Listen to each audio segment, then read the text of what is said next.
と早めにやる。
はい、谷口さんなんですけど、はい、今回このイベントのちょっと説明をしていただけますか。はい、このジャフェアっていうのはどういう団体かっていうと、日本四輪駆動車用品協会、頭文字取ってジャフェアなんですけど、四駆のパーツを販売してるショップさんだったりとか作ってるメーカーさんが加盟してる団体になるんですけど、正しくその四駆のカスタムをして楽しみましょうっていう普及活動をしてるような団体になってます。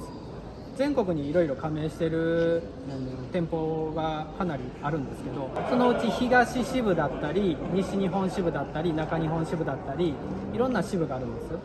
で今回が、西日本支部っていう、関西を中心とした集まりがこの協会の西日本支部なんですけど、一応私がその西日本支部を取りまとめてる支部長をやってます。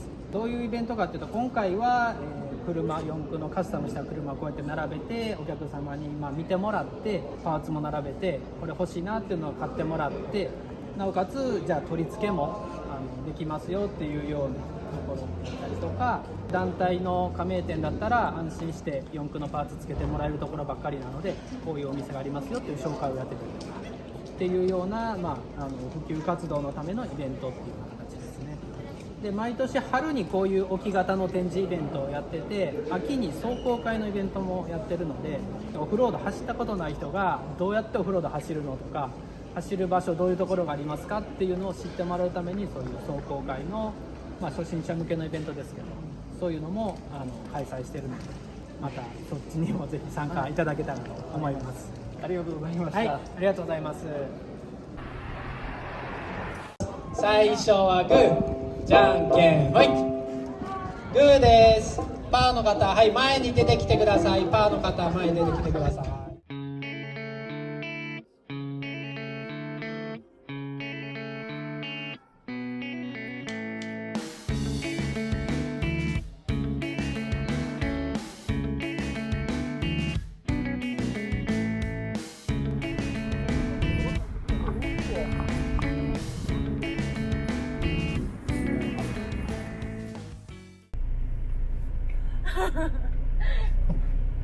そこにはないよ。ここだよ。ピストンの1インチアップ。みんな試乗ができるよ。ありがとうござい試ます。乗デモカーだよ。試乗ができるよ。ありがとうございます。どこまでも行ける気がしちゃうな。これ左しか行けんかったけど、本当だね。本当だ。回れない。回れんかったね。どうすんの U ターンしてもいいし、右曲がってまたそれてでも全然何曲がってそれで、はい。あ、そのままじゃちょっと待って。あ、大丈夫です。まっすぐよ。あ、これは？おこれは道見つけた。